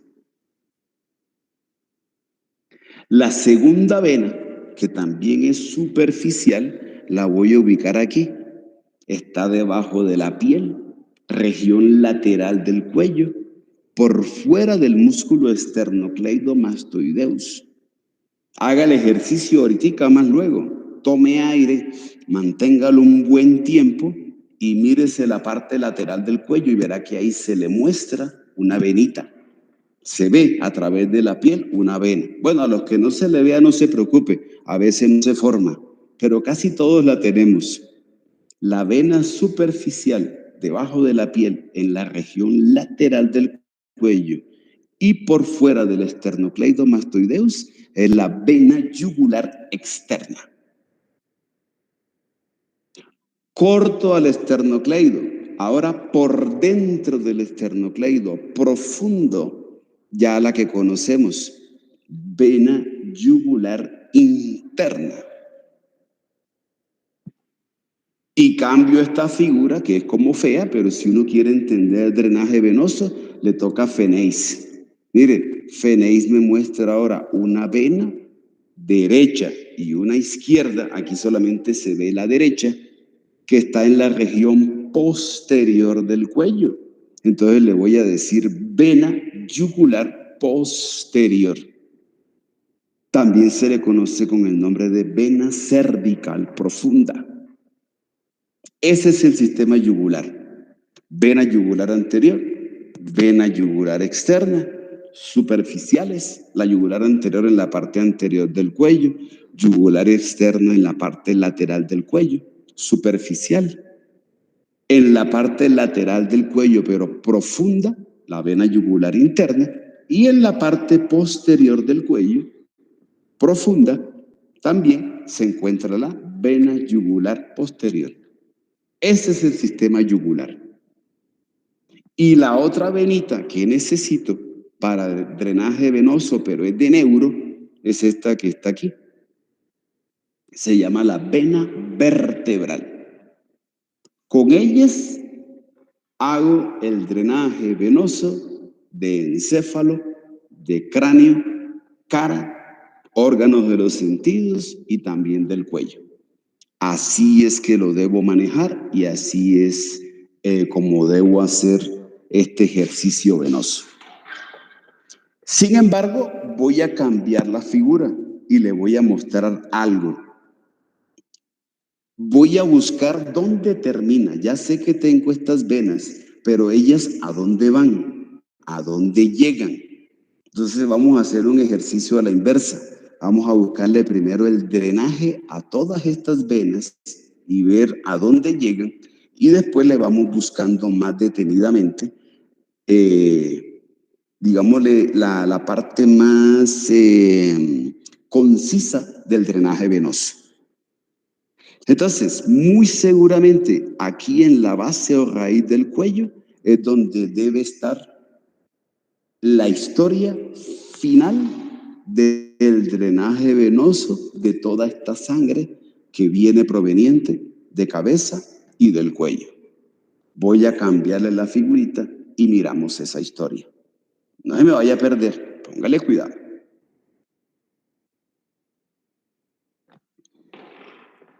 Bueno, dígame que ve esta diapositiva, es diapositiva de tórax. Esta también que está aquí, estas dos no me gustan, no me sirven. Quiero concentrarme en esta y en esta que está aquí. ¿Sí se ve? Sí, señor.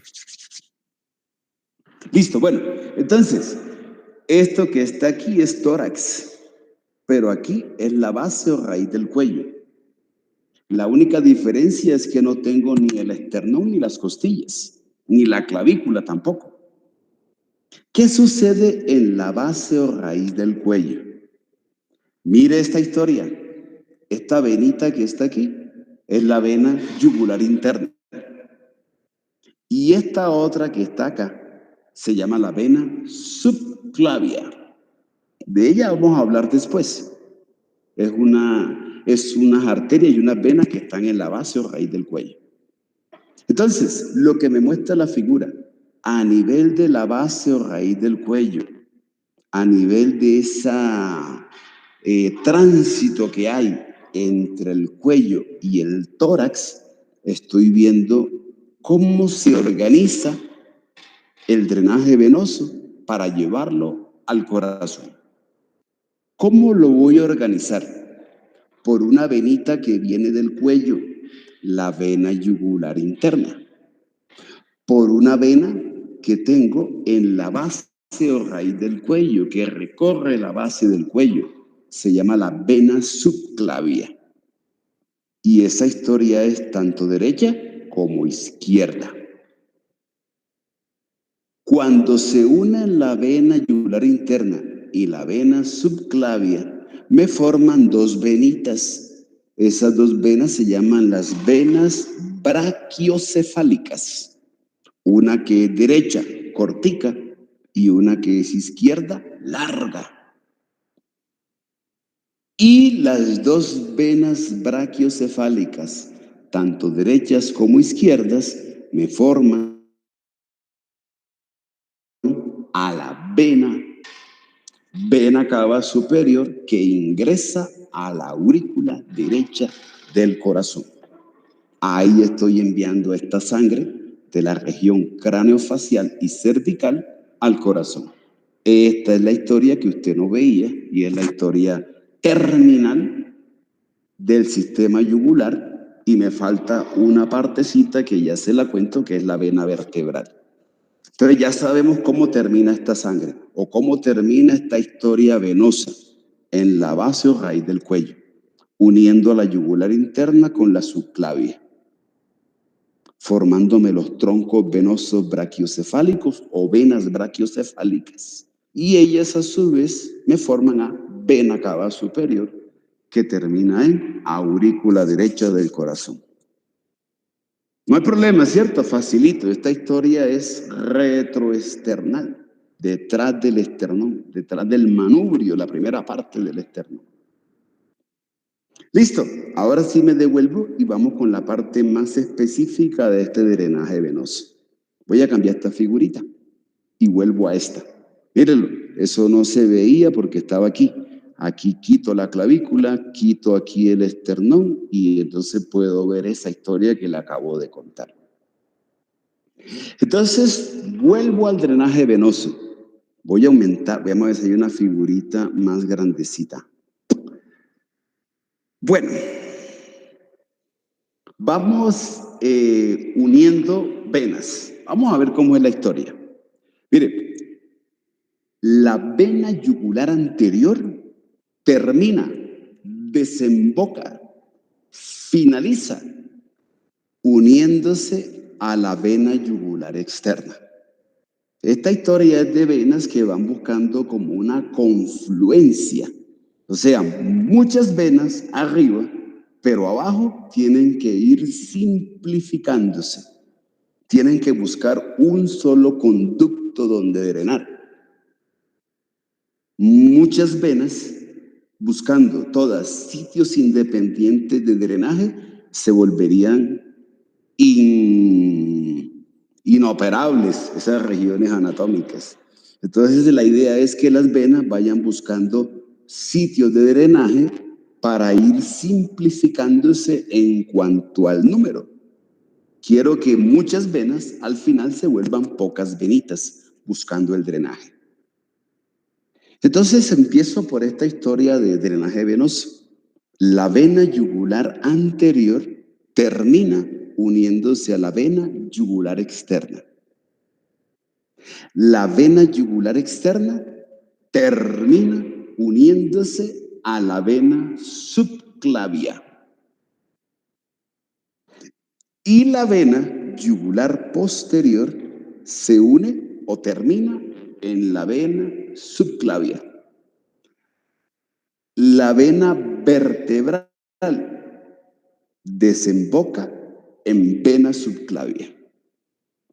Y recuerde que la vena yugular interna pues es la que se une con la subclavia para formar las venas brachiocefálicas, vena cava superior y llegar a aurícula derecha.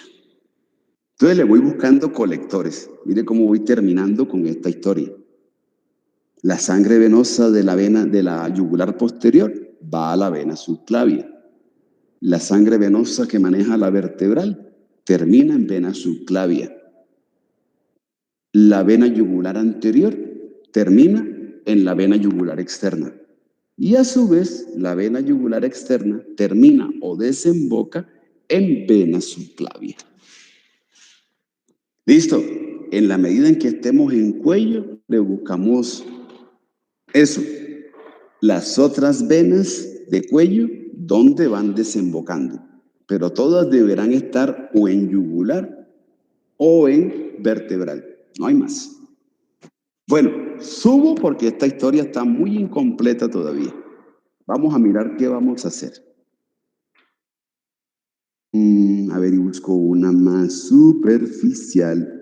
No, estas no me sirven.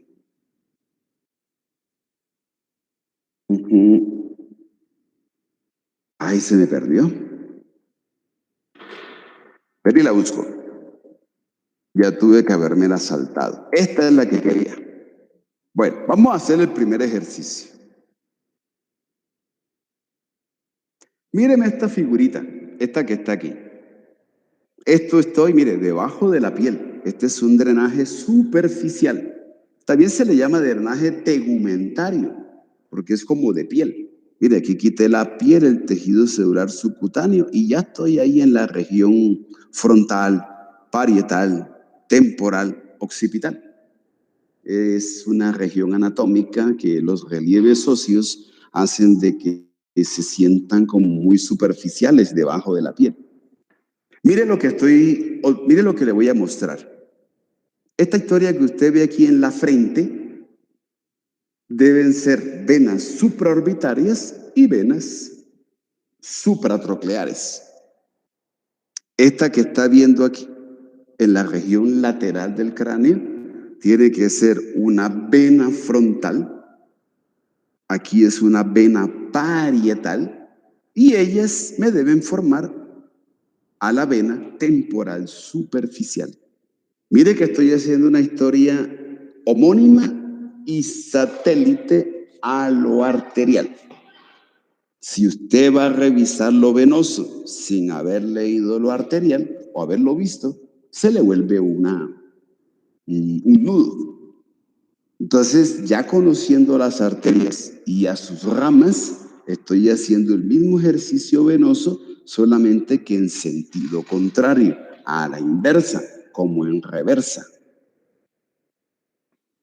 Y acá tengo en la parte posterior a las venas occipitales.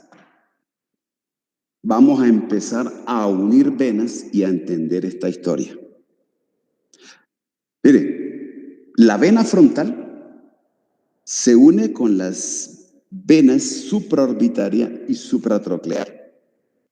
Y a su vez, la vena parietal se anastomosa con las venas occipitales. Y las venas frontales y las parietales se unen entre sí. Y esta historia no solamente es del lado derecho, sino también del lado izquierdo. Y las derechas se anastomosan con las izquierdas. O sea que hay un gran plexo venoso aquí en esta región epicraneal, en la parte más superior del cráneo. Por eso las heridas de cuero cabelludo, las heridas ahí a nivel de piel de la región frontal, parietal, occipital, sangran bastante. Es mucha la irrigación que hay y muchas anastomosis venosas. En últimas, quiero tener 3 colectores venosos, 3 grupos de venas que se encarguen del drenaje venoso de la región craneal, por fuera, no dentro de la cavidad craneal, por fuera, tegumentario. Un primer sistema estará dado por la vena facial, porque recuerde que la vena supraorbitaria, la vena supratroclear y la dorsal de la nariz se anastomosan entre sí. Y recuerda que para iniciar la historia de vena facial tengo que empezar por una vena angular. La vena angular se anastomosa también con la vena dorsal de la nariz. Y todas ellas se anastomosan entre sí.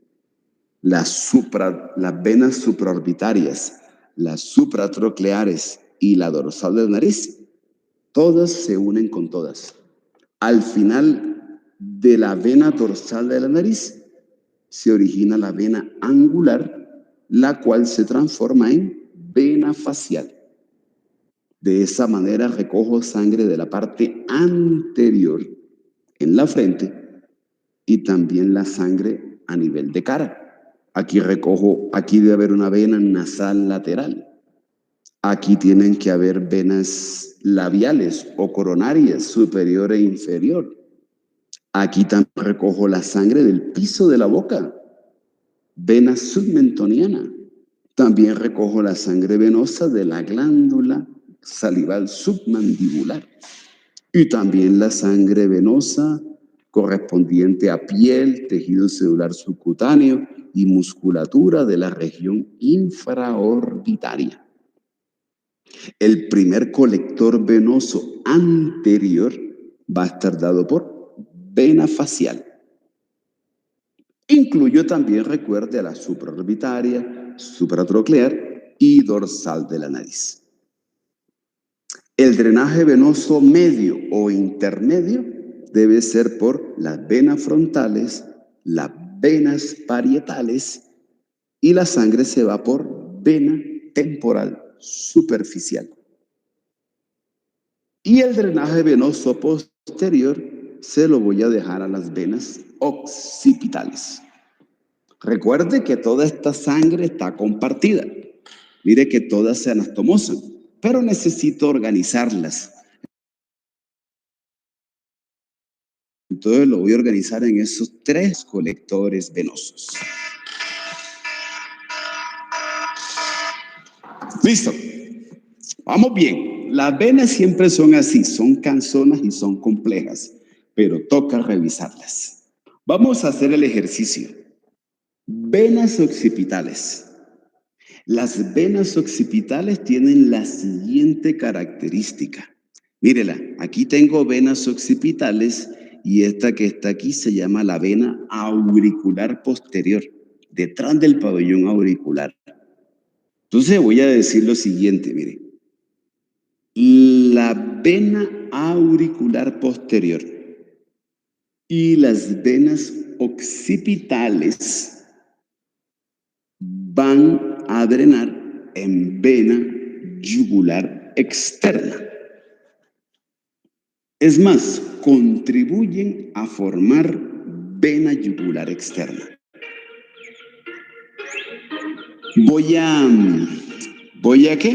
Voy a cambiar la imagen y le voy a mostrar otra historia más minuciosa. Póngale cuidado.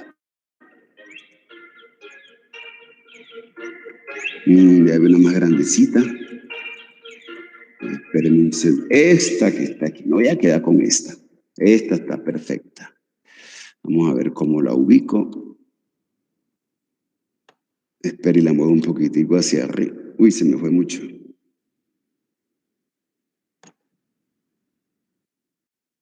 Bueno, no se me pierda. Mire lo que voy a reconocer. Aquí la historia es un poquito compleja, pero no se afane. Concéntrese y verá que no se me pierde. Voy a salir de lo superficial, porque es que el problema es que la sangre venosa superficial, la que acabamos de ver, la tegumentaria, se combina con la sangre venosa profunda. O sea, toda la sangre venosa, tanto superficial como profunda, se unen. Entonces, por eso me toca revolver a las venas que acabamos de ver superficiales con otras venas que están más profundas a nivel de cara. Y eso es esta historia que está aquí. Eso que usted está viendo aquí. Todo este grupito de venas que está profundo a nivel de la región infratemporal, debajo de la región temporal, quiero que se imagine algo. Acabamos de ver una maxilar interna que tiene 17 ramas arteriales. Ahora tengo el mismo número en venas. Usted se imagina que esas 17 venas busquen un sitio diferente de drenaje. No se puede. Entonces lo que necesito es que esta historia venosa, homónima y satélite de las ramas de la maxilar interna arteriales tengan un sitio en común donde llegar. Y eso es esto que usted está viendo aquí. Como veo muchas venas que se están reuniendo, a esto le digo plexo. Y le voy a decir plexo venoso pterigoideo. Él representa la reunión de las venas homónimas y satélites de esas ramitas arteriales de la maxilar interna. Tengo que reunirlas en un mismo punto. Ese punto se llama plexo venoso pterigoideo. Ahora, el problema es que este plexo venoso pterigoideo está manejando mucha, abundante cantidad de sangre, porque viene de la cavidad orbitaria, porque viene de la cavidad nasal, porque vienen venas de la cavidad oral, de las paredes laterales de la boca, bueno, de todo lo que vimos en los territorios de maxilar interna. Entonces el plejo simplemente recibe esa sangre, pero él no se queda con ella. Él tiene que distribuirla.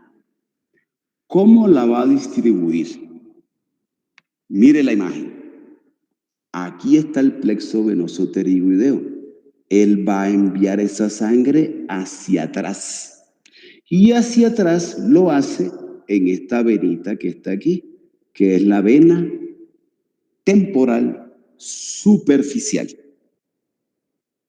Las venas que me unen al plejo venoso pterigoideo con la vena temporal superficial se llaman las venas maxilares internas. Y a su vez estoy viendo cómo el plexo venoso pterigoideo manda sangre venosa hacia adelante, hacia la vena facial. Las venas que conectan al plexo venoso pterigoideo con la vena facial se llaman venas faciales profundas. Y el problemita está aquí. Cuando la vena temporal superficial recibe a las venas maxilares internas, la vena cambia de nombre. Y aquí empieza a llamarse vena retromandibular. La vena retromandibular es una vena muy pequeñita. Mire, apenas se forma, se divide. Entonces debo hablar de una vena retromandibular rama anterior y una vena retromandibular rama posterior. Y con ellas voy a jugar. La vena retromandibular rama anterior se une con la vena facial. Se une con estas que vienen aquí, que son las venas tiroideas superiores. Se unen con la vena lingual y se unen con una venita que se llama la vena palatina superior. Y todas ellas me forman un tronco común. El tronco común se llama el tronco tiro, linguo, faringo, facial. Uy, venga y le pongo el nombre porque ese nombre es muy largo. Tiene que estar por aquí.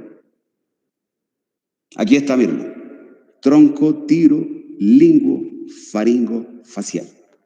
Un nombre largo. A mí me lo enseñaron como tronco tirolingo facial, pero después le metieron el faringo por esa palatina superior que había ahí, o palatina externa, lo llaman en algunos textos. Es esta historia que le acabo de contar. Entonces, vena retromandibular rama anterior, vena facial, vena lingual, vena palatina externa, mejor que vena palatina superior. Y las venas tiroideas superiores me forman un tronco común. Tronco venoso tirolingofaringofacial.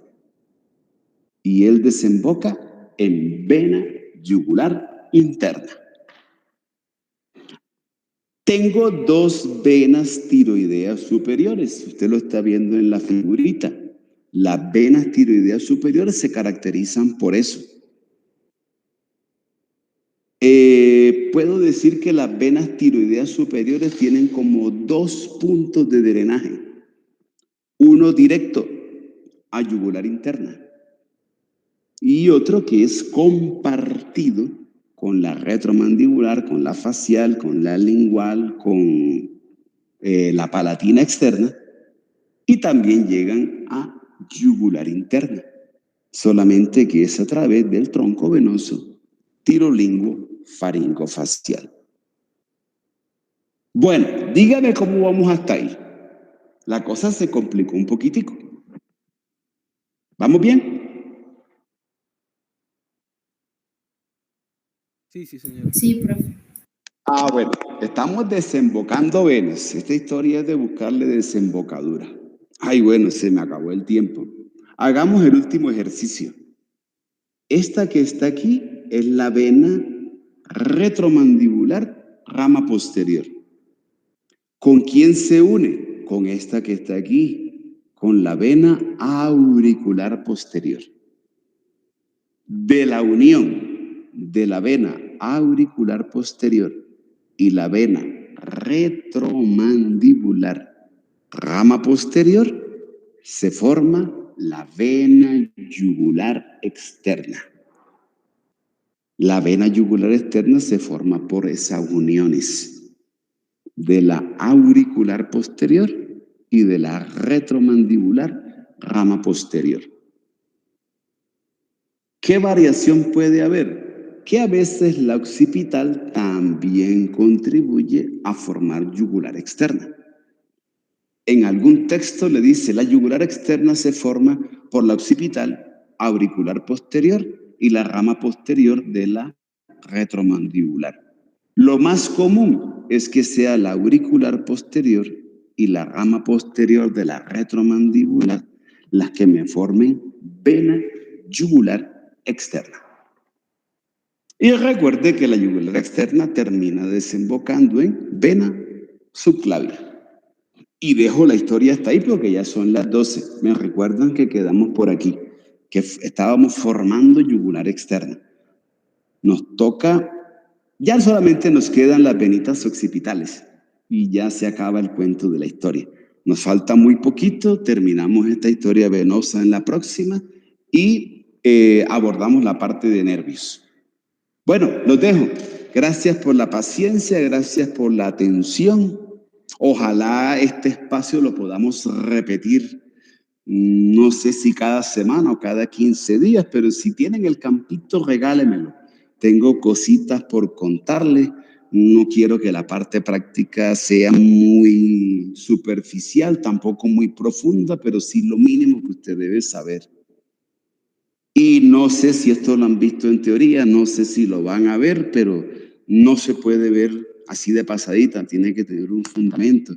Entonces, si me da usted el tiempo, yo también le doy esa parte teórico-práctica para que no esté tan perdido y que tenga lo mínimo para aplicarlo más adelante.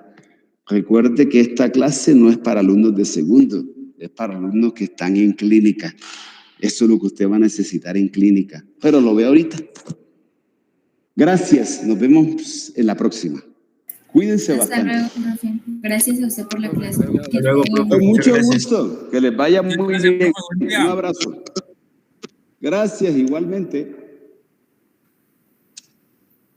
Profe, una pregunta, ¿usted ve la posibilidad de llegar Señor.